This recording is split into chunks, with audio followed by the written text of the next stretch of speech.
आज का हमारा ये वेबिनार त्वचा रोग से संबंधित है, जिसे जियोमेट्री क्लिनिक के पैनलिस्ट डॉक्टर वीके सोनकर संबोधित करेंगे। इस वेबिनार को अंत तक देखें ताकि आपको अपनी समस्त परेशानियों से छुटकारा पाने में मदद मिल सके। सब लोग जानते हैं कि आज हम जिस इन्वायरमेंट में रहते हैं टोटली पॉल्यूटेड है और हाईली पॉल्यूटेड है।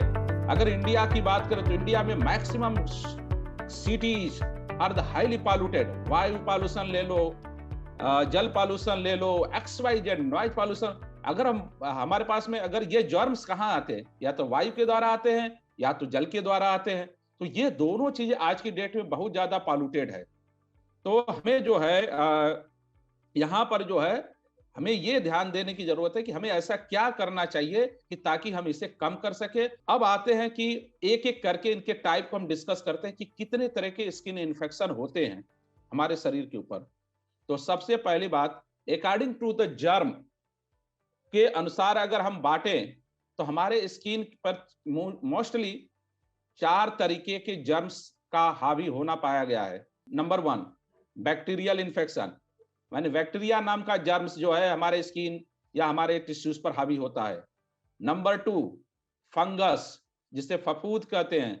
Very very common, that is like the epidemic, like the fungus. अभी आई विल डिस्कस यू, आपको बताऊंगा आगे में। थर्ड, वायरस, बहुत सारे ऐसे वायरल डिजीजेस हैं जो स्किन पर हमें दिखाई देती हैं।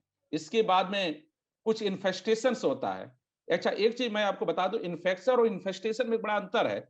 इन्फेक्शन जो है वो खाल के अंदर, अगर स्किन की लेयर है तो उसके अंदर जाकर के कॉलोनी बनाता है और वहां पर जो जो प्रेजेंटेशन आता है, उसकी वजह से जो प्रेजेंटेशन आता है उसे इन्फेक्शन बोलते हैं। वो शरीर के अंदर भी जा सकता है, स्किन के अंदर जा सकता है। लेकिन इन्फेस्टेशन का मतलब है कि शरीर स्किन के ऊपरी सतह पर रहता है और वहां पर वो प्रॉब्लम क्रिएट करता है। आगे मैं बताऊंगा उसके भी पर।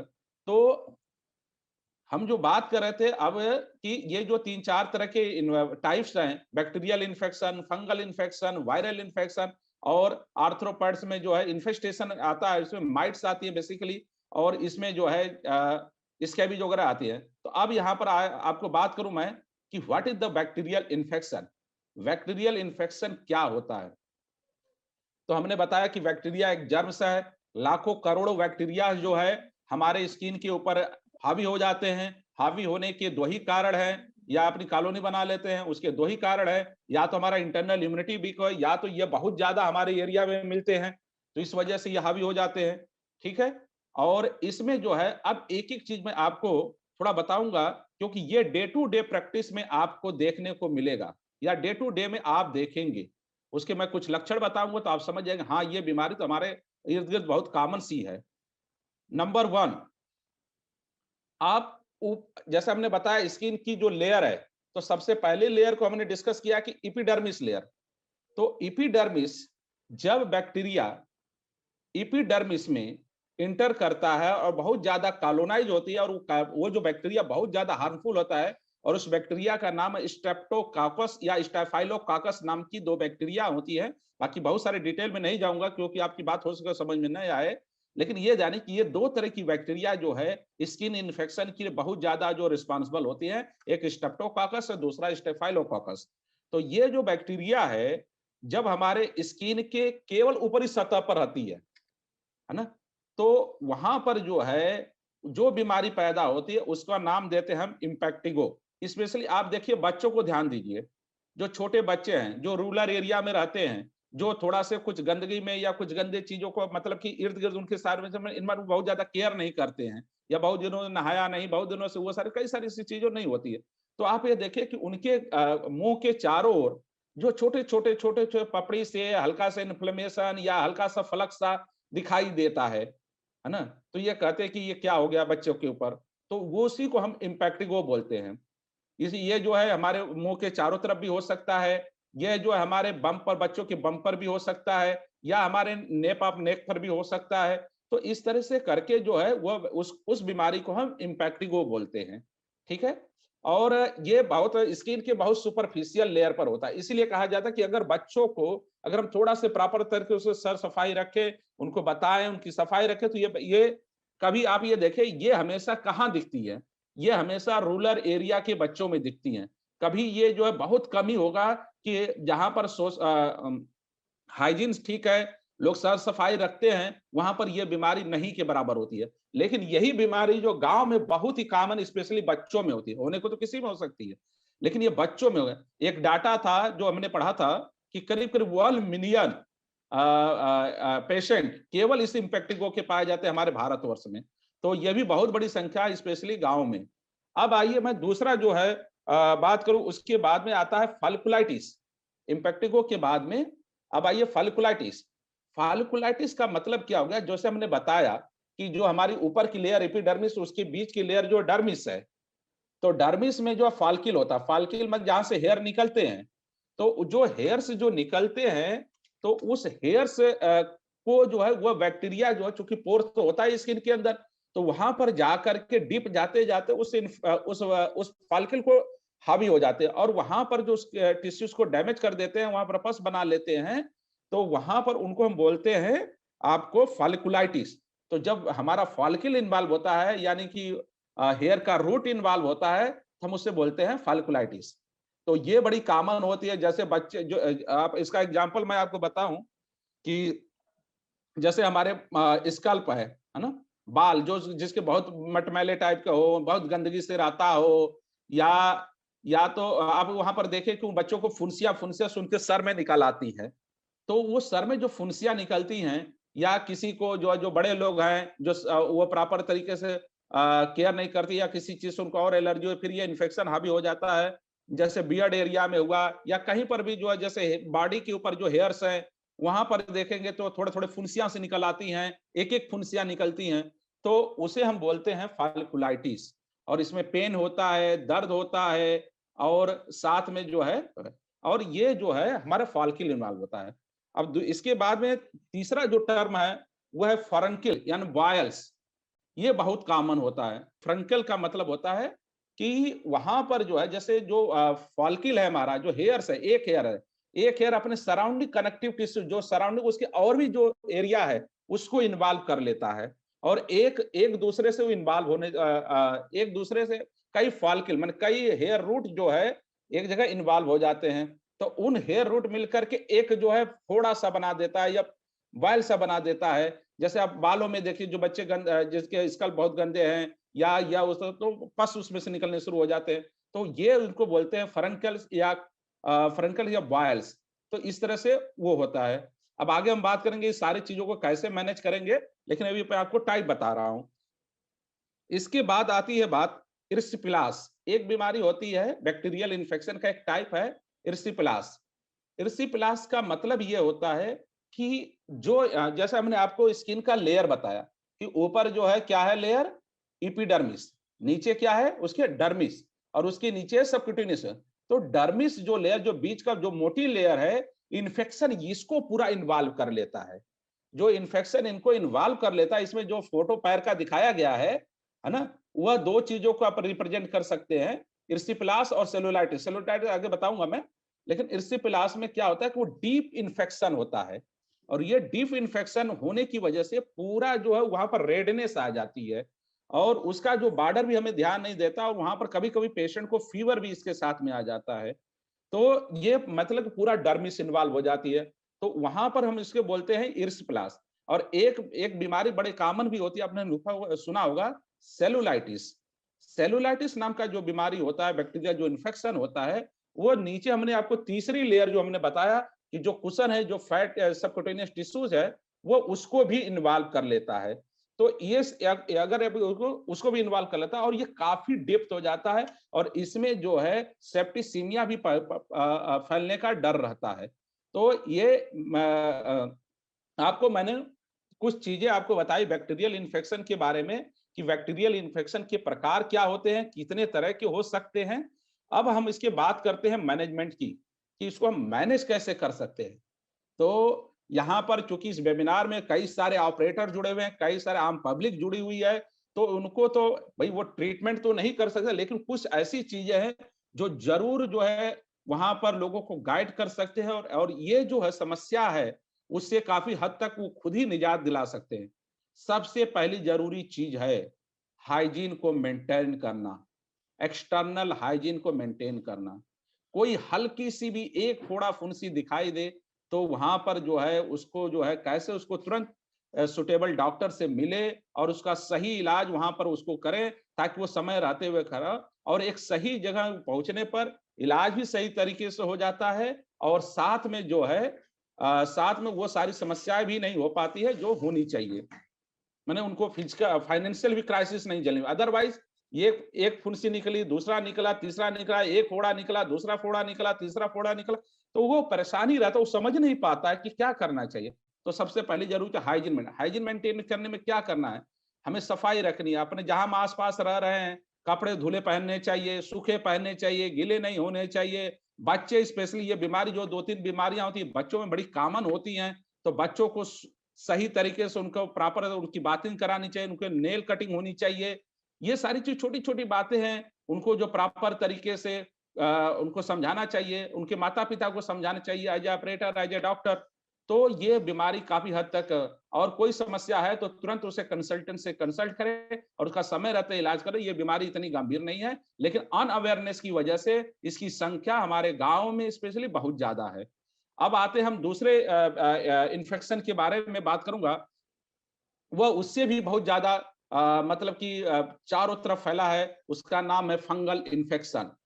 ये फंगल इन्फेक्शन अगर मैं मेडिकल कॉलेज में अगर 300-400 पेशेंट पर डे देखता हूँ, तो मेरा अपना एक्सपीरियंस है कि 30 टू 40% पेशेंट, स्पेशली कभी-कभी तो 50% पेशेंट सिर्फ फंगल इन्फेक्शन का और सिर्फ फंगल इन्फेक्शन का।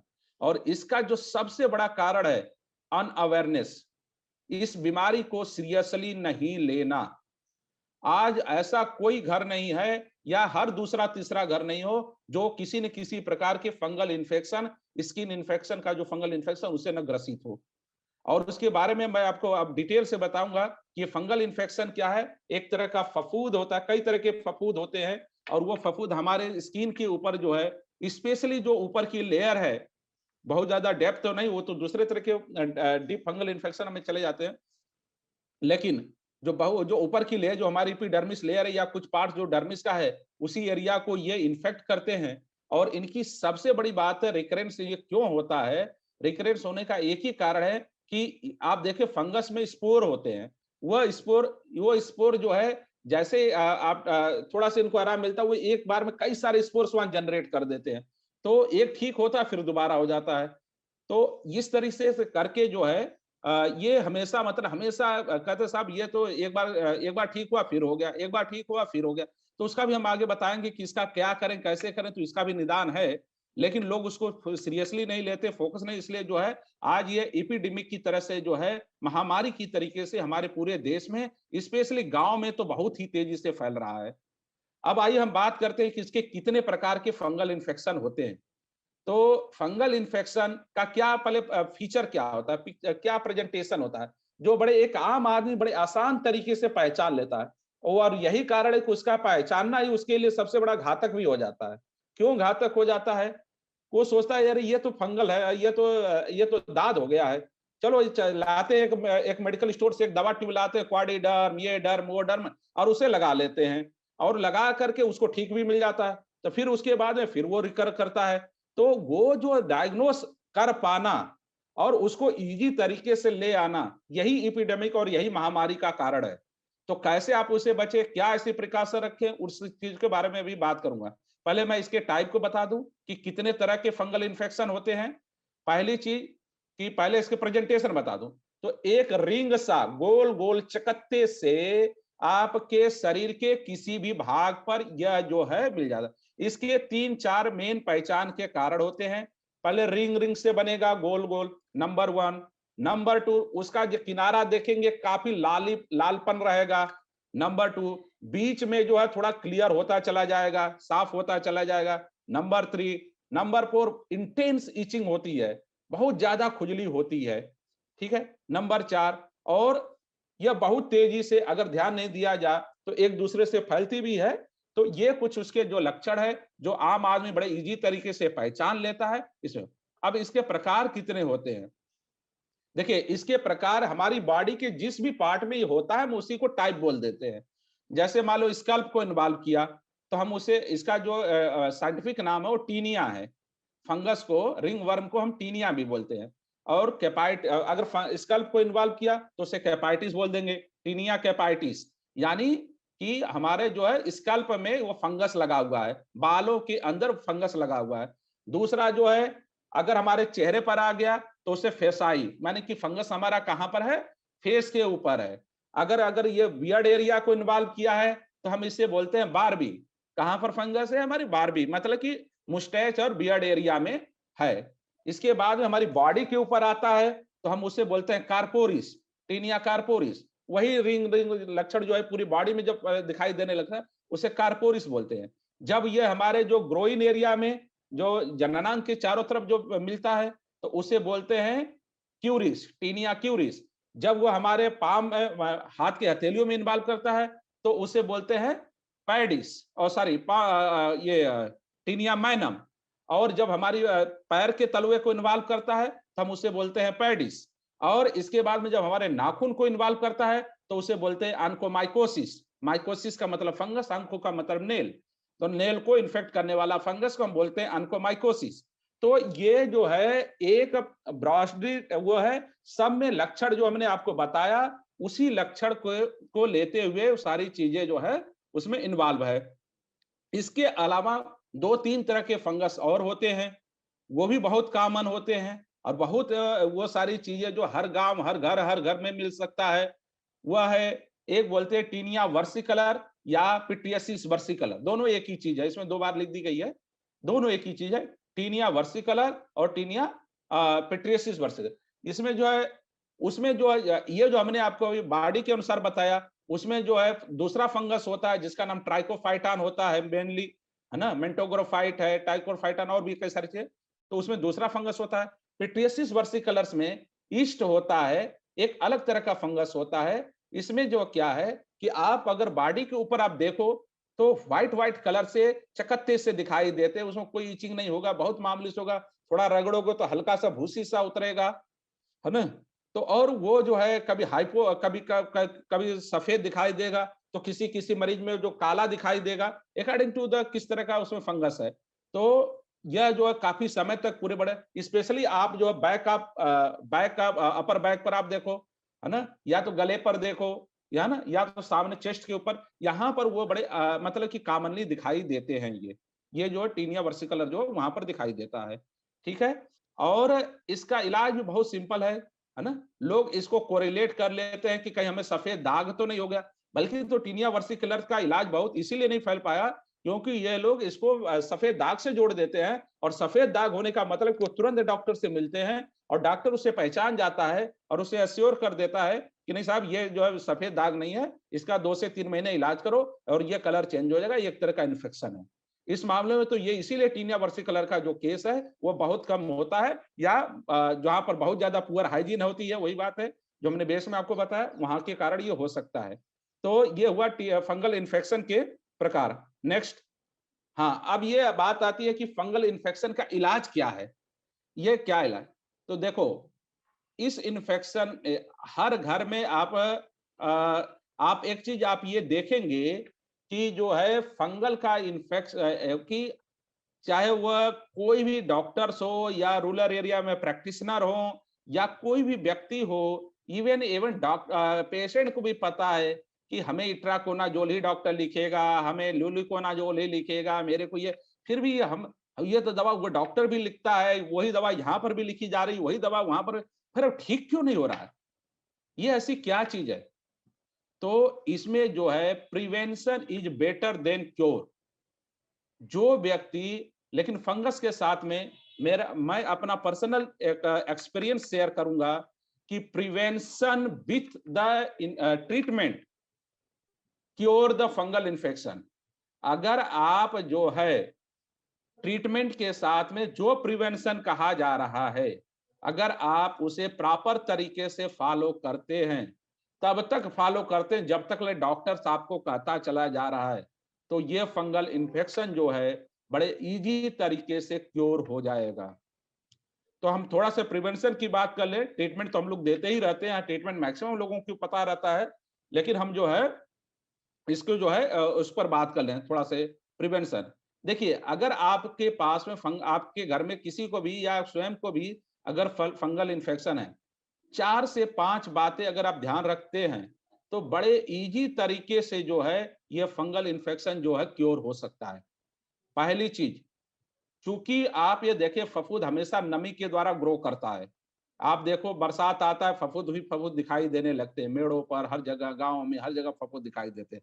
इसका मतलब कि नमी इसके लिए सबसे बड़ी मतलब फ़ेवरेबल कंडीशन है। तो उस नमी को हम कैसे जो है हटाएँ, जहाँ पर फंगल हो गया है? तो पहला कारण कि जितने भी कपड़े हैं, जिस बेडशीट पर वो सोता है पेशेंट, जो कपड़े वो पहनता है, उन कपड़े को गर्म पानी में डाल करके उसे धुलवाए और उसे बाहर और भीतर दोनों तरफ से सुखाए। बाहर और भीतर दोनों तरफ से सुखाए और इसके बाद जो है, उसको जो इस्त्री करके जो है, वो जो है पहने। Number 1।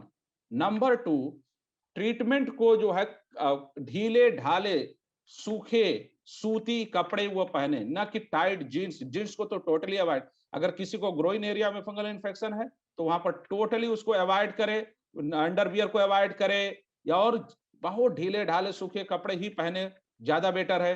Number 3, continuous the treatment, क्योंकि कोई भी ट्रीटमेंट चलता है, यूजुअली अवॉइड द स्टेरॉयड यहाँ हियर। हम लोग क्या करते हैं, जो क्वाडिडर्म, ये डर्म या जो कुछ कंपनियां हैं इस तरह के, जो ट्रिपल कॉम्बिनेशन उसमें माइकोनाजोल, ये जोल, वो सब मिला करके वो जो हमें और आपको ओटीसी ब्रांड के रूप में दे देती हैं, जिसमें स्टेरॉइड का काम है कि इन्फ्लेमेशन को कम कर देना और थोड़ा से कम करके और फिर बीमारी को बढ़ा देना। तो इससे बेटर ये है कि आप प्योर यूज भी करें तो एंटी फंगल क्रीम ही यूज करें, कभी कॉम्बिनेशन क्रीम ना यूज करें। Number 1। Number 2, consult your the skin specialist, जो आपके नियर एंड डियर, जिनसे आप जहां पर इजी तरीके से पहुंच सकते हैं, आप उससे एज सुन एज पॉसिबल आप उनसे कंसल्ट करें। नंबर 2। नंबर 3, जब तक ले डॉक्टर्स न है कि इलाज आपको अब नहीं आना है, तब तक ले आप उसको, उसी बीमारी को उसी तरह से सीरियसली ले, जैसे आपको डायबिटीज है या कोई बहुत सीरियस बीमारी है, अगर उस तरह से अगर आप इसे लेते हैं, प्रॉपर तरीके से करते हैं, तो ये बीमारी जो है बहुत इजीली कंट्रोल हो जाएगी, क्योंकि इसमें फंगस का रोल जो है, दवाइयाँ तो अपना काम करती हैं, लेकिन ये जो एनवायरनमेंट है, जो हमारी जो लाइफ़स्टाइल है, वो सारे उनकी वजह से जो है ये सारी चीज़ें नहीं हो पाती हैं। ठीक है? और बहुत ज़्यादा डिटेल में कभी हम बात करेंगे, लेकिन अभी जो फंगल इन्फेक्शन का बचाव कैसे करें? अब आते हैं हम कि वायरल, तीसरा जो इन्फेक्शन है वो वायरस। तो वायरस क्या है?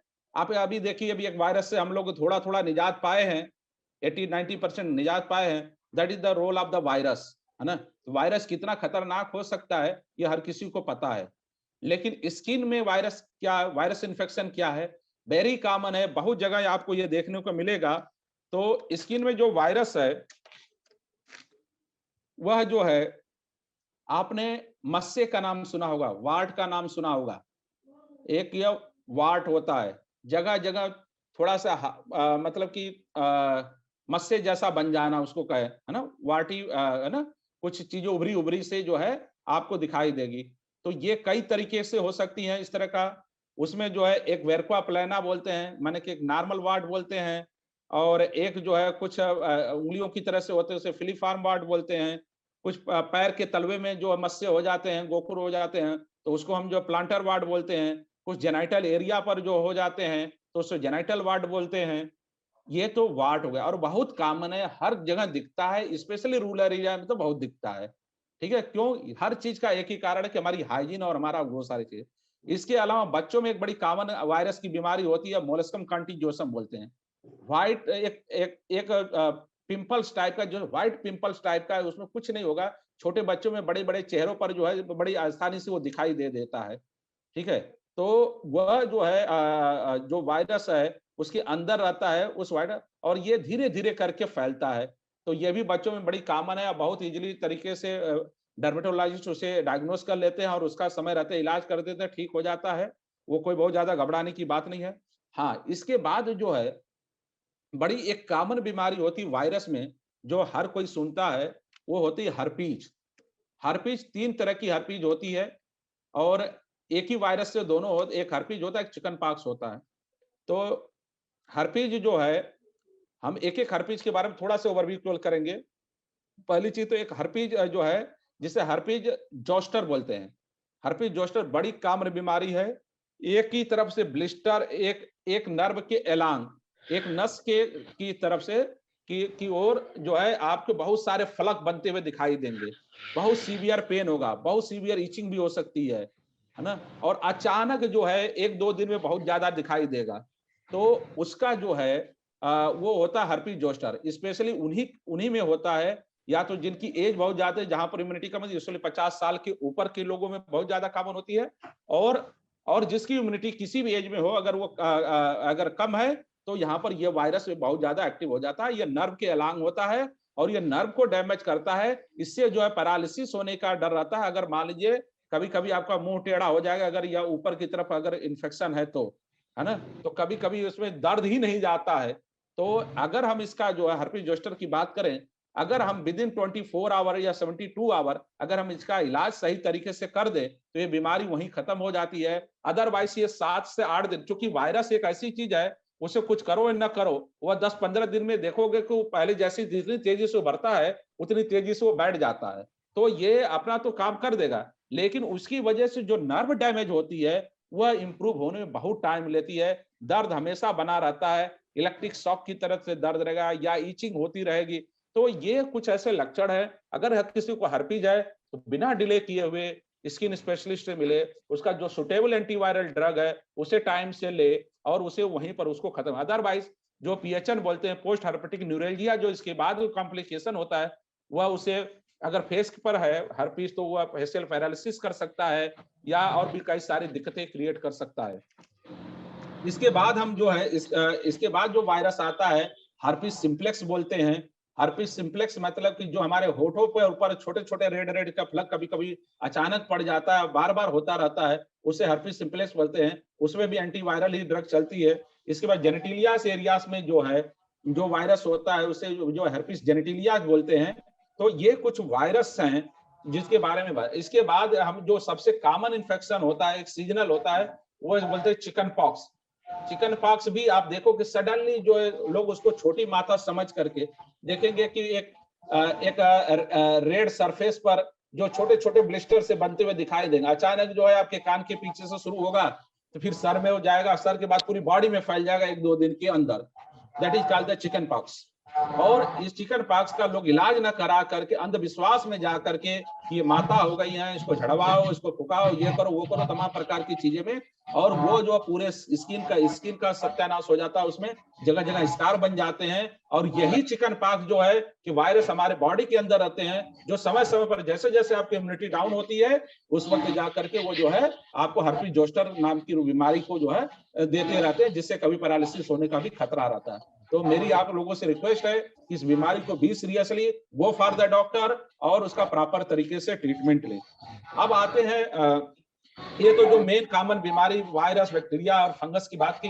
अब एक छोटी सी बड़ी कॉमन बीमारी बात करो, इन्फेस्टेशन की। इन्फेस्टेशन का मतलब क्या होता है कि इन्फेस्टेशन में जो है, इन्फेस्टेशन में क्या होता है कि ये शरीर के अंदर बीमारी नहीं होती, खाल के अंदर नहीं जाती है।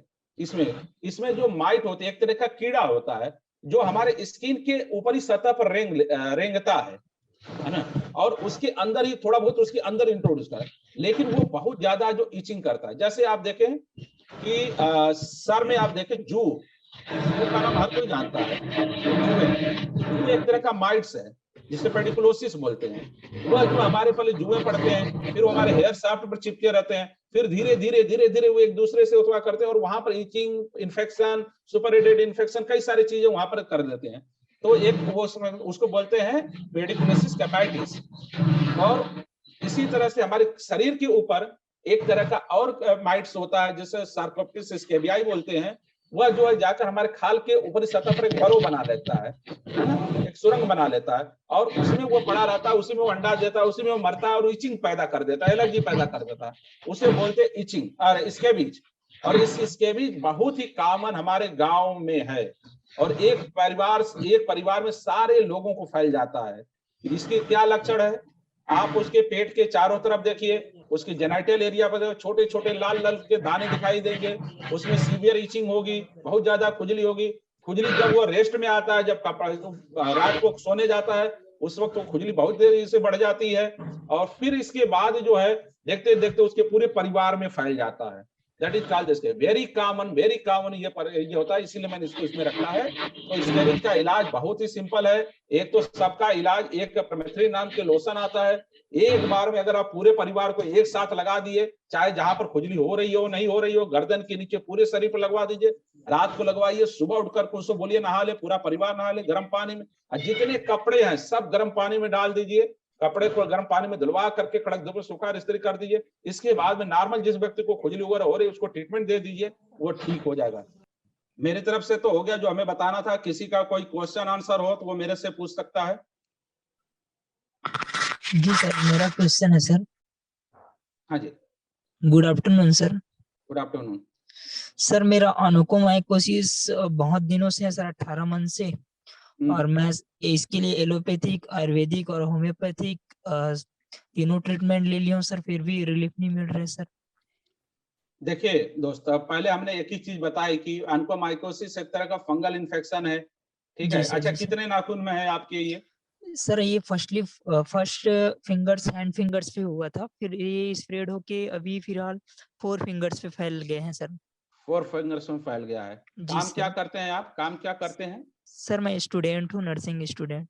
नर्सिंग स्टूडेंट है। जी देखो सर। बेटा, पहली तो चीज आप ये समझो कि ये जो ऑनकोमाइकोसिस है एक तरह का फंगल है, और फंगस में स्पोर्स होते हैं, है ना। जी सर। तो हमें जो है जब दवा के, एक तो एक इसका जो ट्रीटमेंट कंटिन्यूअस अंडर डर्मेटोलॉजिस्ट, जैसे जो भी डर्मेटोलॉजिस्ट, कम से कम 6 मंथ तो मिनिमम है ना। जी सर। उसमें एक दिन का भी नागा नहीं होना चाहिए। अगर आप वास्तव में इलाज कराने गए हो, अगर वो 15 दिन पर बुला रहा तो 15 दिन पर, 1 महीने पर बुला रहा तो 1 महीने पर, ठीक है। एक तो वो काम करनी है, नंबर 1।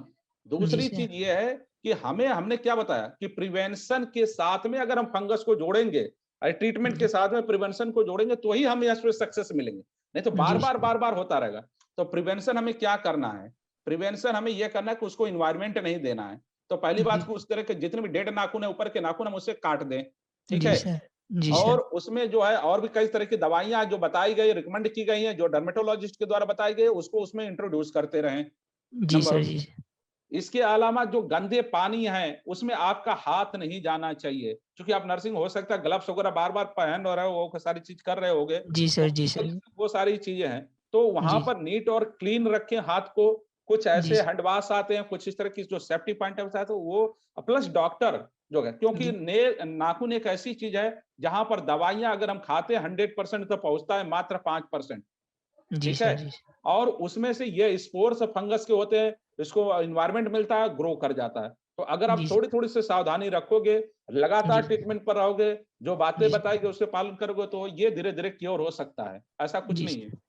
जी सर। जैसे और लंबे टाइम तक जैसे मेडिकेशन करता हूँ सर, तो ये साइड इफेक्ट तो नहीं हो पाएगा ना सर? नहीं, आप पहली बात कि आप अपनी मर्जी से कोई भी दवा न चलाएं, नंबर 1।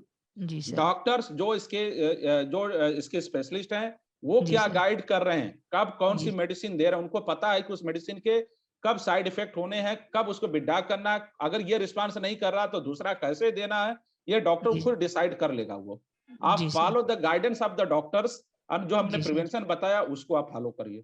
जी सर जी सर। जी sir, thank you sir. Okay, और कोई क्वेश्चन हो बताएं? Yes sir. सर जैसे फंगल इन्फेक्शन की रिकरेंसी बहुत ज्यादा होती है, अगर हम 2-3 मंथ्स ट्रीटमेंट लिए हैं तो उसके बाद भी अगर हम ट्रीटमेंट को छोड़ते जैसे हैं तो थोड़े दिन के बाद में भी हम लोगों को देखने को मिलता है। तो इसके लिए कुछ ऐसा इन्वेस्टिगेशन है क्या कि जिससे हम उसको पता कर सके? बिल्कुल है, इन्वेस्टिगेशन है। देखिए, पहली बात ये है कि हमने फंगस के साथ में ही, इससे बार बार एक लाइन को मैं रिपीट कर रहा हूँ क्योंकि मैं डे टू डे प्रैक्टिस में देख रहा हूँ, डे टू डे जो है मेडिकल कॉलेज में भी देख रहा हूँ, उसमें ट्रीटमेंट तो हमारे काफी इफेक्टिव हैं, लेकिन उस इफेक्टिव को बनाए रखने का काम जो हमने, जो प्रिवेंशन, अभी जो इसके पहले भी बात कर रहा था या हमने अपने लेक्चर में बताया आपको कि अगर हम उसको इन्वायरमेंट ही न दे, एक तो वही सबसे बड़ा इलाज है। अब रह गई बात की इसकी, तो हम लोग स्क्रैपिंग करके फंगल कल्चर करते हैं, ठीक है। तो जैसे सपोज करो कि इलाज हमने शुरू किया, है ना, उस वक्त हमने फंगल कल्चर कर लिया, और Yes, sir. इसके बाद में जब हम टाइम 2 महीने 3 महीने 4th महीने पर कल्चर हम करते रहेंगे उसी एरिया Okay. का, तो हमें एक समय ऐसा आएगा कि वो मायोलॉजिकल जो कल्चर वो नील हो जाएगा, अगर हमारी दवा इफेक्टिव है, Okay. वो सारी चीजें, ठीक है। जिस दिन वो Yes, sir. इफेक्टिवनेस खत्म होती है, मतलब वहां पर कल्चर बिल्कुल नील आता है, वहां पर कल्चर नेगेटिव शो करता है, उसके 2-3 महीने और हम प्रिकॉशन के रूप में अगर वो करें, और ये जो प्रिवेंशन मैं बताते चल रहा हूँ कि Yes, प्रॉपर sir. तरीके से कपड़े को धुलें और वो सारी चीजें अगर इसको करें, तो हमारे समझ से Yes, रिकरेंस yes. नहीं होगा। लेकिन हमारे देश की या हमारे लोगों की सबसे बड़ी विडंबना क्या है कि पहली बात कि जब वो फंगस का इलाज शुरू करते हैं, उससे पहले वो कई सारे ओटीसी ब्रांड लगा करके उस Yes, फंगस को yes. इतना स्प्रेड कर देते हैं कि वो अगर शुरू में कल्चर भी कराते हैं तो उसमें भी कई सारे चैलेंजेस आते हैं, कई सारे मिसडायग्नोस हो जाती है ना। तो सबसे Okay, बड़ी yes, sir. समस्या तो हमारे सामने, इसलिए हम लोग कल्चर हम केवल उसी को सजेस्ट करते हैं जो हमारे सामने बिल्कुल फ्रेश केस आया और एक्सटेंसिव। Okay. अब फ्रेश तो आता ही नहीं है, क्योंकि वो पहला डॉक्टर तो उसका ओटीसी ब्रांड है, क्वाडीडर्म है Yes, yes. ना। Yes, sir. तो ये Yes, सबसे बड़ा sir. चैलेंज है हमारे देश में। हाँ बताएं। Okay, okay. Thank you, sir. Sir, एक ऑनलाइन क्वेरी आई है कि जो फंगल इन्फेक्शन होता है ट्रीटमेंट के बाद भी खत्म क्यों नहीं होता है? अभी तो मैं, अगर वो सुन रहे हो जिनकी इंक्वायरी आई है, तो मैं उसका कारण भी यही बता रहा हूं कि पहली बात की इस बीमारी को सीरियसली नहीं लेते हैं। अगर वो फंगस को हम जड़ से खत्म कर सकते हैं, अगर उनके ऊपर पहला अगर लक्षण दिखाई देता है, पहला चकत्ता दिखाई देता है, और स्किन स्पेशलिस्ट के अपने एरिया में मिलते हैं और वहां पर जाकर उस डॉक्टर की उसके इंस्ट्रक्शन को फॉलो करते हैं और प्रॉपर तरीके से ट्रीटमेंट को फॉलो करते हैं, तो डेफिनेटली ये क्योर हो जाएगा। लेकिन होता क्या है हमारे समाज में कि हम तो कहते तो हैं लेकिन उसको फॉलो नहीं कर पाते हैं। क्यों जाए डॉक्टर के पास, उसकी फीस इतनी है, क्यों जा, बल्कि वो ये तो क्वाडीडर्म से ये तो एक दाद की दवा दे दो। तो that is the main point for the recurrence. अगर किसी को क्योर करना फंगस को, तो सबसे पहले जरूरी चीज है कि वह जो डॉक्टर के परामर्श के अनुसार काम करेगा, जो पहले हो चुका है, आगे से फॉलो करेगा, तो डॉक्टर उसको समय रहते हुए उसको क्योर कर देगा और उस इंस्ट्रक्शन को बताएगा, जो प्रिवेंशन का इंस्ट्रक्शन मैं बता रहा हूं या वो जो डॉक्टर बताएगा उसका पालन करता रहेगा, तो दोबारा नहीं हुआ। और दूसरी चीज कि हम भारतवर्ष में रहते हैं, हाईली पॉल्यूटेड एरिया में रहते हैं, तो हमें ये, अभी हमने जर्म्स के बारे में यही बात कर रहा हूं कि हम जिस एनवायरमेंट में रहते हैं, जिस उसमें जर्म्स बहुत हैं, तो थोड़ा से अपने को हमेशा हाइजीन मेंटेन करने की जरूरत है। आप देखिए fungal infection very high socio economic strata में क्यों नहीं होता है, या होता है तो उसके दूसरे कारण हैं, लेकिन सबसे कॉमन क्यों मिडिल सोशियो इकोनॉमिक का लोअर सोशियो इकोनॉमिक में होता है, तो उसका यही कारण है। तो अगर वो प्रॉपर से जो हमने बताई प्रिया, अगर पालन करेगा तो कभी किसी को दिक्कत नहीं। और कोई क्वेश्चन? सर्वेश कुमार दुबे जी, अगर आप हमारे साथ हैं, आपने अपना हैंड रेज किया था, तो आप डॉक्टर से क्वेश्चन पूछ लें। Sir good evening sir. जो सोराइसिस होते हैं सर, सर वो ट्रीट करने के बाद सर वो फिर से पेशेंट को फिर से दोबारा हो जा रहे हैं सर। देखिए सोरियासिस एक जो है क्रॉनिक डिजीज है, और चूंकि आज का टॉपिक तो नहीं है, फिर भी आपने क्वेश्चन पूछा तो मैं उसे बता देता हूं कि सोरियासिस एक क्रॉनिक डिजीज है और ऑटो इम्यून डिजीज है। जहां पर ऑटो इम्यून शब्द लग गया कि इम्यून सिस्टम ही हमारे लिए उस बीमारी को उत्पन्न कर रहा है, जो हमारी प्रतिरोधक क्षमता है। तो हमारा जो पहला फोकस होना चाहिए कि हमारा इम्यून सिस्टम कैसे स्ट्रांग बने, कैसे हम हेल्दी रहें। अगर आप हेल्थ के बारे में सोचेंगे और हेल्थ के बारे में अगर वो पेशेंट काम करेगा, तो इस बीमारी को जो है कंट्रोल किया जा सकता है। अदरवाइज जो है ये बीमारी दवा लेने पर ठीक रहेगी, दवा छोड़ने पर फिर हो जाता है। सर्दियों में इन्वायरमेंट चेंज होता है तब हो जाता है। तो उसमें प्रॉपर इंस्ट्रक्शन, अगर मैंने एक चीज देखा कि जो भी पेशेंट स्पेशली सोरियासिस का, चाहे वो कितना भी सीवियर क्यों नहीं हो, अगर हेल्थ पर फोकस करना शुरू किया है, डाइट पर फोकस करना शुरू किया है, जो इंस्ट्रक्शन बताया जा रहा है उसको पालन करना शुरू किया है, बीमारी रहते हुए भी नहीं के बराबर रहेगा वो। सर इसे जड़ से खत्म किया जा सकता है कि नहीं सर? दोस्त मैं यही बात कर रहा हूं कि जो जड़ शब्द आप यूज कर रहे हो, उसी जड़ शब्द की बात को ही मैं कह रहा हूं। जड़ से उस पेशेंट के हाथ में ही वो समस्या है। अगर वो अपनी जड़ से हेल्थ को फोकस करना शुरू कर दे, उसको प्रॉपर तरीके से कितने टाइम पर उठना है, क्या खाना है, क्या पीना है, कितना एक्सरसाइज करना, कितना मेडिटेशन करना है, वो सारी चीजों को, कब डाइट क्या लेनी, कब सप्लीमेंटेशन करना है, अगर वो प्रॉपर तरीके और साथ में दवा कब लेनी है, तो धीरे धीरे उसके शरीर में बीमारी ही नहीं रहेगी वो। लेकिन केवल दवा के ऊपर डिपेंड रहोगे आप, तो यही डॉक्टर से आप मिलोगे तो यही बात बोलेगा कि दवा कराने पर ये कंट्रोल में रहता है, जड़ वड़ कुछ नहीं होता है। जड़ क्या आप हमने तो इन्फेक्शन की बात कर रहे हैं, इसका जड़ थोड़ी है, इसका जड़ आपका हाइजीन को मेंटेन करना है। हाइजीन मेंटेन करो, अपने आप जड़ से खत्म है। हाइजीन कल को हटा दो, फिर दोबारा हावी हो जाएगा। तो जड़ शब्द ऐसा कुछ नहीं होता है। Hello sir. जी सर। हाँ सर, ये कह रहे हैं कि एक पेशेंट है, उसकी बार बार फोड़ा हो जा रहा है, ये कमर के नीचे और जांघ के ऊपर, तो नहीं होता है कमर के साइड में? उम्र कितनी होगी? उम्र यही है 50 साल सर। देखिए, अगर ये बार बार फोड़ा हो रहा है, ठीक है, या उसको बॉल्स बोलते हैं, उसके दो ही कारण मैंने, आपने मेरा प्रेजेंटेशन सुना होगा तो मैंने शुरू में 2 लाइन की बात बोली है कि ये इन्फेक्शन हावी कब होता है, जब हमारा जो है प्रतिरोधक क्षमता जो है या तो बाहर से या तो जो बैक्टीरिया जो जर्म्स हैं बाहर से हावी बहुत ज्यादा हो, और या तो हमारा इम्यून सिस्टम अंदर से कमजोर हो। तो 50 साल की एज में अगर बार बार हो रहा है तो उनको कोई न कोई मेटाबॉलिक सिंड्रोम, कोई न कोई क्रॉनिक बीमारी और कोई न कोई न्यूट्रिशनल डिफिशिएंसी उनके शरीर के अंदर होगा। नंबर 1, जैसे डायबिटीज हो गया, हाइपरटेंशन हो गया, लीवर की कोई समस्या है, या कुछ और भी बीमारी हो सकती है जो लंबे समय से भले उनको डायग्नोस हो रही है उन्हें, लेकिन शरीर के अंदर चल रही है। तो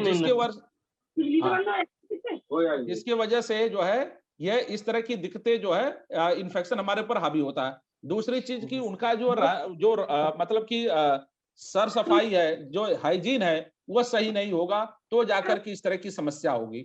यही 2 कारण है बार बार होने का, अदर अब कोई दूसरा कारण नहीं है। वही हो रहा है, जैसे ठीक हो रहा है फिर दूसरा हो जा रहा है, ठीक हो रहा है दूसरा हो जा रहा है। मैं वही बात कर रहा हूँ, उसका 2 ही कारण है कि या तो वो पूरी तरह से हाइजीन साफ सफाई नहीं है, या तो उनका इम्यून सिस्टम उसमें कई सारी बीमारियों की वजह से कमजोर। जैसे डायबिटीज आज के डेट में हमारे देश में एपिडेमिक है, महामारी की तरह से फैली हुई है, ठीक है, 50 साल की, इसलिए मैंने आपसे ये पूछा। तो कोई ना कोई कारण है जो यहाँ पर हमें, अगर हम उसको इवेल्युएट कर लेते हैं, उनको इंस्ट्रक्ट कर देंगे कि इस चीज को ऐसे ऐसे करो, तो वो ठीक हो जाएगा। चलिए ठीक है। और हेलो, कोई क्वेश्चन? जी सर। हाँ बताएं। सर जी, एक पेशेंट है, उसको पैर में मस्सा है, हाँ, घुटना और पंजे के ऊपर, उसकी ठीक है। वजह से बोलना शरीर में पूरे खुजली हो जाती। काफी सालों से इलाज चला रहे हैं, अपना करवा रहे हैं, मतलब सब कहीं से करवा चुके हैं। तो वही देखो जी, पहली बात की शरीर के ऊपर जो मस्सा बता रहे हो, हमें ये देखना पड़ेगा वो मस्सा ही है या कुछ और है। ठीक है, ठीक है सर। दूसरा क्या आपने पूछा कि उसकी वजह से शरीर में क्या हो जा रहा है? खुजली हो रही है पूरे शरीर में? खुजली नहीं खत्म होती, बता रहे हैं, एलर्जी पूरे शरीर में दाने से रहते हैं। तो मस्सा एक अलग चीज हो गई, खुजली एक अलग चीज हो गई, दोनों एक दूसरे के साथ जोड़ करके मत देखो आप। उसका एक स्पेशली इलाज होता है एलर्जी का, उसमें कारण ढूंढना पड़ेगा, उस कारण के अनुसार उसको ट्रीटमेंट देना पड़ेगा और उसको परहेज करना पड़ेगा, वो ठीक हो जाएगा। मस्सा का अगर होगा तो मस्से का एक अलग इलाज है, दोनों के एक साथ मत जोड़ो आप। ठीक है सर। और कोई क्वेश्चन किसी का? हेलो। हाँ जी सर, जैसे कोई पेशेंट है, उसकी घाव चोट लगती है कोई भी, सर उसकी चोट क्योर होती है, जैसे उसके ऊपर एक निशान सा आ जाता है सर, यानी एक्स्ट्रा मान सा जाता है। हाँ, स्कार सा पड़ जाता है। जी, वो जहाँ भी लगेगी वहाँ आ जाएगा और चोट उसकी जल्दी क्योर हो जाती है। सर इसको क्या बोलेंगे, कौन सा मर्ज बोलेंगे सर, इसका क्या ट्रीटमेंट है? नहीं, आप ये करें कि जहाँ पर वो चोट लगता है वहां पर क्या होता है? एक्स्ट्रा मतलब चमड़ी आ जाती है ऊपर। अच्छा, ग्रोथ कर दे, उसको किलवाइड बोलते हैं। वो कोबनर फेनामेना होता है, उसे हाइपरट्रॉपिक स्कार या किलवाइड बोलते हैं। ठीक है, उसमें कोबनर फेना का मतलब क्या होता है कि एक जगह से हल्का सा चोट लगा तो दूसरी जगह वहां पर तो मोटी खाल बन जाएगी या उभार हो जाएगा, फिर दूसरी जगह उभार हो जाएगा, जहां चोट लगा फिर वहां उभार हो जाएगा, फिर तीसरी जगह जहां लगा उभार हो। तो इसमें तो पहले उसको सबसे बड़ा काम ये करना है कि उसको बचाना है कि उसको चोट न लगे या कम से कम चोट लगे, नंबर 1। दूसरी चीज, उसके कई सारे ट्यूब होते हैं, लेकिन मोस्ट इफेक्टिव ट्रीटमेंट जो है उस पर हम लोग उसमें खाल में 1-2 इंजेक्शन लगाते हैं जो बहुत ज्यादा इफेक्टिव है, नहीं तो क्रायो सर्जरी करते हैं, कई सारी चीजें ट्रीटमेंट है। लेकिन सबसे अगर उसको आगे नहीं बढ़ने देना है तो उसे चोट से बचाना होगा, क्योंकि ये कोबनर फेनामेना है। इसका क्योर किया जा सकता है, मतलब ठीक किया बिल्कुल किया जा सकता है, क्योंकि वो ऑपरेशन हुआ एक बार, तो जहाँ पे ऑपरेशन जहाँ होगा, सुनो, ऑपरेशन जहाँ होगा फिर वहीं से फिर दोबारा 2-4 महीने बाद फिर निकल आएगा, उससे भी ज्यादा उभर आएगा। तो उसमें ऑपरेशन सॉल्यूशन नहीं है। पहला सॉल्यूशन तो यह कि उसको चोट न लगे, जो हो गया वो कैसे वहीं पर बैठ जाए, उसका सॉल्यूशन है। ठीक है, और किसी का कोई क्वेश्चन हो? सर ये बीमारी होती क्यों है? कौन सी बीमारी? किलवाइड? ये जो अभी बात कर रहे थे? नहीं, ये एलर्जी सोराइसिस ये पहले इतनी नहीं थी, इंडिया में बहुत ज्यादा हो रही है, ये किसके कारण है? देखिए साहब, हमारे देश में जो है आज इमरजेंसी लगाने की जरूरत आ गई है, इमरजेंसी की तरीके से लॉकडाउन लगाने की जरूरत आ गई है पॉल्यूशन को देखते हुए। तो पहले जो आज से 20 साल 25 साल जो हमारे बाप दादा जो है जिस तरीके से रहते थे, जिस एनवायरनमेंट में रहते थे, उसमें और आज की सिनेरियो में काफी कुछ मॉडिफाइड हो गया है। और सोरियासिस जैसी बीमारी एक ऑटो इम्यून डिजीज है, तो हमारा इम्यून सिस्टम भी उसी के अनुसार परिवर्तित हो रहा है या हो रहा है। बहुत सारे विजातीय तत्व तो हमारे शरीर के अंदर बन रहे हैं। तो ये उसी सब का नतीजा है कि हमारे देश में बहुत तेजी से हर तरह की बीमारियां, नई नई तरह की बीमारियां, उसमें सोरियासिस भी है। पहले कम होती थी, अब ज्यादा होने लगी है, क्योंकि ये ऑटो इम्यून डिजीज है। ठीक है। और इसमें जो है हम लोग हेल्थ के बारे में बहुत ज्यादा प्रमोट करते हैं, तो हम कभी भी बात होती है तो हमारे यहाँ जो मरीज आते हैं उनको क्या खाएं, क्या उनको सप्लीमेंटेशन की जरूरत है, क्या वो एक्सरसाइज करें, क्या वो सारी चीजें करें। दवा के अलावा अगर उसको पालन करते हैं तो इसके स्ट्रेंथ को, इसकी सीवियरिटी को हम लोग काफी हद तक कम कर देते हैं। अदरवाइज ये ऑटोइम्यून डिजीज है, इसको तो एक ही नॉर्मल डॉक्टर से पूछोगे तो वो कहे भैया ये बीमारी कभी ठीक नहीं होगी, आप इलाज कराते रहो, कंट्रोल में रहेगी। जैसे डायबिटीज के बारे में लोग बोलते हैं, जैसे बीपी के बारे में लोग, जैसे अस्थमा के बारे में लोग बोलते हैं। ठीक है। सर एक और ऑनलाइन विजिटर का क्वेश्चन है कि उनको मुहासे और पोर्स की समस्या है, तो उससे कैसे मतलब निदान पा सकते हैं? देखिए, मुहासे और पोर्स की समस्या है, दूर बिल्कुल 100% हो सकता है। इसमें उनको थोड़ी सी अपनी लाइफ स्टाइल को मॉडिफाइड करने की जरूरत है। जैसे कि चेहरे पर, सर पर कोई तेल, कोई क्रीम न लगाएं, अपनी स्किन टाइपिंग चेक कराएं। और इसके अलावा स्किन टाइपिंग के अलावा जो है, अगर हो चुका है वहां से बार बार रिकर भी हो रहा है, तो हम उसे जो है प्रॉपर तरीके से उसके जो डर्मेटोलॉजिस्ट उसका ट्रीटमेंट प्रॉपर लें। फिर वो ठीक होने के बाद जो इंस्ट्रक्शन बता रहा है उसको। हाँ, इसमें एक चीज जरूर करें कि हाई ग्लाइसेमिक इंडेक्स फूड को अवॉइड करें। जैसे तली भुनी चीजें हो गया, बर्गर हो गया, पिज्जा हो गया, इन सारे ओटीसी ब्रांड जो मार्केट में अवेलेबल है, फालतू की जो ब्रांड है जो एडवर्टाइज पर मिलते हैं, उनको अवॉइड करें। ये कुछ चीजें हैं जो उसको अवॉइड करेंगे प्लस ट्रीटमेंट करेंगे तो ठीक रहेंगे, ऐसा कुछ नहीं है। तो एक्सक्यूज मी सर। हाँ सर ये मेरे भैया हैं, ये मेरे भैया पहले फंगल इन्फेक्शन हुआ था फेस पे। उसके बाद इनका प्रॉब्लम ये है, मतलब इनका चीफ कंप्लेन ये आ रहा है कि मेरा फेस ड्राई ड्राई सा है और ये थोड़ा वाइटिस वाइटिस दिखता है सर, इस टाइप। हाँ, दिख रहा है, मेरे को दिख रहा है। तो जी जो ड्राई अब फंगस है या ठीक हो गया वो? ठीक हो गया सर। तो एक सिंपल से कुछ नहीं, इसमें जो है अभी चूंकि मौसम भी उस तरीके से चल रहा है ना, तो इसमें एक मॉइस्चराइजर जो है प्रॉपर अच्छे क्वांटिटी का, आप कभी मेरे से कंसल्ट मैं बता दूंगा, उसे आप यूज करा देना है ना। और अपना केयर करें, चूंकि ड्राइनेस की वजह से होता है। पानी प्रॉपर तरीके से इसमें भी 3-4 लीटर पीते रहें, अपने को थोड़ा सा सर सफाई रखें, ऐसा कुछ नहीं, ठीक हो जाएगी। कोई बहुत उसके बाद ड्राइनेस आ जाती है, एक नॉर्मली नहीं हो तो कोकोनट ऑयल, अगर शुद्ध कोकोनट ऑयल मिल जाए तो वो लगाएं, या तो ग्लिसरीन और पानी मिलाकर हल्का सा लगा ले तो भी चलता है, नहीं तो एक अच्छा मॉइस्चराइजर मैं जो है बता दूंगा वो यूज कर लेंगे। ठीक है जी ठीक है। और कोई क्वेश्चन हो किसी का बताओ। हेलो। हाँ जी। सर एक प्रॉब्लम है सर हमारे बाबा जी को। सर थोड़ा ये देखिएगा सर, इनको पैर में सर दिक्कत है। दिख रहा है, बताइए सर। ऐसे ही पूरे मतलब दोनों पैर में है सर इनको। क्या दिक्कत होती है बाबा को? सर आज के 10-15 साल पहले इन्होंने एक गंदा मोजा पहन लिया था सर जी, और फिर सर उसी से इन्फेक्शन हुआ था। एक ऐसे नॉर्मल डॉक्टर से इन्होंने दवाई की सर, वो सही हो गया है सर, लेकिन ये जो इनका दाग है ये अभी भी बना हुआ है सर। तो ये कोई ऐसा इलाज है? खुजली होती है इसमें? नहीं सर, अब कुछ नहीं होता, अब सही हो गया, केवल दाग पड़ा हुआ है। केवल एक इमोलिएंट जो है, एक मॉइस्चराइजर, एक बेनुसिया क्रीम करके आती है, उसे लगाइए प्रॉपर तरीके से, वो धीरे धीरे नॉर्मलाइज हो जाएगा 2-4-5 महीने में, ऐसा कुछ नहीं है। ठीक है, ठीक। और किसी भाई का कोई क्वेश्चन हो बताएं। सर एक ऑनलाइन विजिटर है, वो एक्ने वल्गैरिस के बारे में जानना चाहते हैं, ये क्या है? देखिए, पहली बात हमने बताया तो कि एक्ने वल्गैरिस जो है एक तरह का जो है टीन एज में होने वाली समस्या है, जिसे मुहासे बोलते हैं। इसमें जो है एक तरह का बैक्टीरिया इन्वॉल्व हो जाता है ना, उसको हम कभी नेक्स्ट टाइम टॉपिक लेंगे तो पूरा डिटेल से समझाएं। बस हाँ, इसमें ये है कि ये जो है टीन एज से शुरू होकर के किसी 30-40 ईयर की एज तक जा सकता है, अगर प्रॉपर तरीके से। ये उन लोगों को सबसे ज्यादा कॉमन होता है जिनको जो हाई ग्लाइसेमिक इंडेक्स के फूड ज्यादा लेते हैं, या हार्मोनल का डिसबैलेंस उनके शरीर के अंदर ज्यादा होता है, या तो बहुत ज्यादा जो है वो तमाम प्रकार के कॉस्मेटिक ब्रांड चेहरे पर यूज करते हैं। तो इन सारी वजह से ये बीमारी होती है। इन सारी चीजों को अवॉइड करें, प्रॉपर डॉक्टर से कंसल्ट करें, ठीक हो जाएगा। 3 to 4 मंथ टाइम लगता है, ठीक हो जाता है। नेक्स्ट। सर एक ने ये भी क्वेश्चन किया है कि किडनी में उनके 11 mm का सिस्ट है, तो इसका भी कोई समाधान हो सकता है? देखिए 11 mm का सिस्ट हो या किसी भी प्रकार का कोई सिस्ट, इसके लिए तो urologist is the best advice. As soon as possible meet the urologist. Hello sir. हाँ जी, नमस्ते सर जी। नमस्ते नमस्ते, बताएं। कह रहे हैं कि पेशेंट का लेग्स में सेलुलाइटिस हो गया और उसका प्रॉपर तरीके से ट्रीटमेंट क्या देंगे? पेशेंट को सेलुलाइटिस है जी। तो देखे, सेलुलाइटिस को हमने बताया कि सेलुलाइटिस में जो स्किन की सबसे नीचे वाली लेयर तक पूरा इन्वॉल्व हो जाता है, ठीक है, और उससे सेप्टिसीमिया भी फैलने का डर रहता है।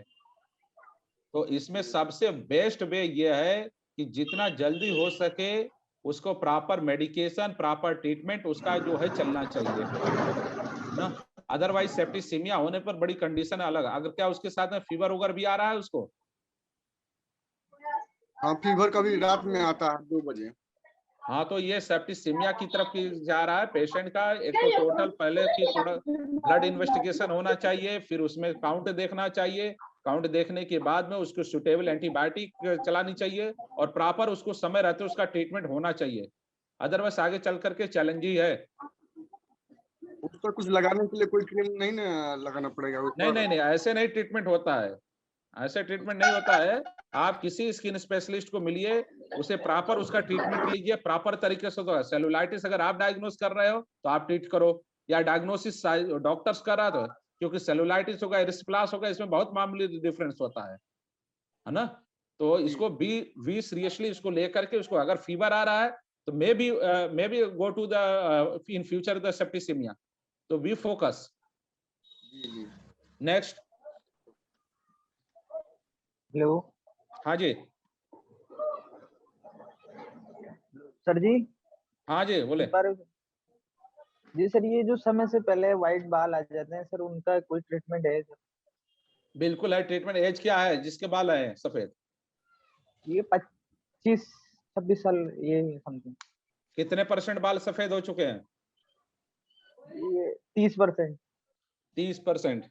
देखो अभी इसमें रिवर्स होने के चांसेस बहुत ज्यादा हैं, बशर्ते इसका ट्रीटमेंट 1 to 2 इयर्स तक चल सकता है। और उसमें बहुत ही स्ट्रिक्टली आपको हेल्दी प्लान, हेल्दी डाइट को पालन करना पड़ेगा, प्रॉपर तरीके से ट्रीटमेंट करना पड़ेगा, कंटिन्यूअस फॉलो अप में रहना पड़ेगा। तो ये पॉसिबिलिटी, उसमें 2 पॉसिबिलिटीज बन सकती है। पहली पॉसिबिलिटी ये 30% से आगे न बढ़े। दूसरी पॉसिबिलिटी धीरे धीरे अगर कई सारे सब चीज ठीक रहती है तो रिवर्स भी हो सकता है। ठीक है सर, ये हाथ में खुजली क्या वजह होती है? हाथ में खुजली, हाथ के तलवे में, हथेली में, हाथ में सर, हथेली में, हाथ के ऊपर, हाथ में, हाँ हाथ के ऊपर, हाथ के ऊपर। उसके कई सारे कारण हैं। उसमें जो है सबसे बड़ा कारण तो वो क्या काम कर रहे हैं उसकी वजह से है, या कोई चीज जो है जैसे इस पर सन एक्सपोजर हो रहा है उसकी वजह से है। कोई चीज जैसे कि आप मतलब कोई भी कांटेक्ट भी हो सकता है, या नेचुरली भी हो सकता है, एंडोजिनस भी हो सकता है। तो वो तो ये गमले की मिट्टी वगैरह से ऐसा गार्डनिंग करते समय ये इन्फेक्शन मतलब हाथ में खुजली चालू हुई है। हाँ, तो बस उसको आप अवॉइड करिए, जिस चीज से उसे अवॉइड करिए, और जो हो चुका है उसका ट्रीटमेंट करिए, ठीक रहेगा। इसमें ऐसा कुछ नहीं है। सर एक क्वेश्चन है, उनको हेयर फॉल की समस्या है तो उसके लिए क्या कर सकते हैं? देखिए हेयर फॉल की समस्या है तो हेयर फॉल की समस्या में तो सबसे बड़ी चीज ये है कि हमें ये देखना पड़ेगा कि हेयर फॉल किस तरीके का, किस टाइप का। कई सारे हेयर फॉल होते हैं, मेल है कि फीमेल है, पहले तो हमें ये पता करना है। दूसरी चीज ये है कि क्या मिनुचराइजेशन, क्या बाल आगे से पूरे जा रहे हैं या सडनली 2, 4, 10 बाल हाथ में टूट करके आ रहे हैं। तो एक तो उसका में पूरा प्रॉपर डायग्नोसिस है, हाँ इसका फुली ट्रीटमेंट है, प्रॉपर तरीके से अगर वो पेशेंट उस चीज को पालन करेगा तो ठीक हो सकता है, 100% होगा। टेलोजन इन्फीमा होगा तो भी ठीक हो जाएगा, अगर बाल सड़ने लगे मेल पैटर्न बाल तो उसके भी तरीके हैं, कई सारी सुविधाएं आज की डेट में साइंस ने डेवलप कर ली है कि ट्रीटमेंट तो है, 100% है ट्रीटमेंट, इसमें 100% हम लोग नहीं बोलते, लेकिन हाँ ये है कि मैक्सिमम ट्रीटमेंट है, अगर वो फॉलो करेगा तो उसको रिजल्ट जरूर मिलेगा। नेक्स्ट,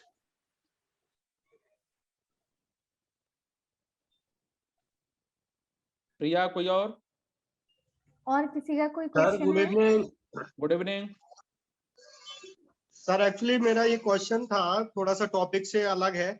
बताएं। Actually is there any effective treatment for vitiligo? देखिए विटिलिगो एक बहुत बड़ा ब्रॉड टर्म है, हम लोग शुरू से ही पूरी फोकस में रहते हैं कि इसको जितना जल्दी से जल्दी रिकवर किया जाए, है ना, लेकिन ये डिपेंड करता है स्किन टू स्किन। हम वही दवा चलाएंगे, किसी के लिए बहुत रामबाण की तरीके से काम कर जाता है, किसी के लिए बिल्कुल काम नहीं करता है, क्योंकि ये ऑटोइम्यून डिजीज होती है, प्रोग्रेसिव नेचर का होता है, तो इसमें जो है हम लोग कुछ कहा भी नहीं। हाँ लेकिन मैंने जो है अभी तक के अपने जो 10-12 साल के एक्सपीरियंस में मैंने ये सीखा है कि अगर हम इसको बीमारी को सिस्टमेटिक तरीके से करें तो हम उसको वहीं प्रोग्रेशन को रोक सकते हैं और मैक्सिमम रिजल्ट ला सकते हैं। अब कई सारी सुविधाएं आ गई हैं, जैसे हमारे पास में पूबा न्यूरोबैंड यूवी चैम्बर्स है, या सर्जरी है, या तो अभी जो है ये एक्जाइमर लाइट लेजर्स हैं, तो इनके द्वारा भी इनको ट्रीट किया जाता है। लेकिन ये डिपेंड करता है कि कहाँ पर है विटिलिगो और कितना है और कब से है, और ये स्किन टू स्किन डिफर करता है, क्योंकि ये ऑटोइम्यून डिजीज है, तो वो हम आपके लिए तो वो सही भी हो सकता है, दूसरे के लिए वो गलत भी हो सकता है, लेकिन हाँ कोशिश करने में कोई हर्ज नहीं है। और चूंकि ये सोशल स्टिग्मा है, इसलिए हम देखते हैं कि हमारी पूरी कोशिश होती है, या किसी भी स्पेशलिस्ट की पूरी कोशिश होती है कि वो जितना जल्दी से कंट्रोल करें। केवल चैलेंज आता है लिप और टिप विटिलिगो में, जैसे जो हाथ और पैरों के जो हड्डियां होती हैं और होठ होता है, वहीं पर सबसे ज्यादा चैलेंज आता है। बाकी तो बॉडी में कहीं पर भी हो, अगर उसका प्रोग्रेशन रुक जाता है तो वो 100% ही ठीक हो जाता है, लेकिन बस सही टाइम पर वो पहुंचे। ठीक है, और कोई question? Thank you sir, thank you. Okay sir मैं चाहूंगी कि एक बारी आप अपनी टाइमिंग सभी को बता दें कि आप हफ्ते में कौन कौन से दिन जियो पे देखते प्रिया हो, तुम तो क्या जानती, टाइमिंग है? मैं तो पर डे ही अवेलेबल रहता हूँ, कभी भी सर मेरे को आपको बात तो कर कभी भी फोन कर लें, आप हमेशा ही अवेलेबल रहते हैं, लेकिन है ना, एक बस ये है बारी कि यूजुअली 9 o'clock से पहले कभी भी कर ले, अगर मैं खाली हूँ तो बता दूंगा, नहीं खाली रहता तो मना कर दूंगा, मैं वैसे अवेलेबल ही रहता हूँ मैं।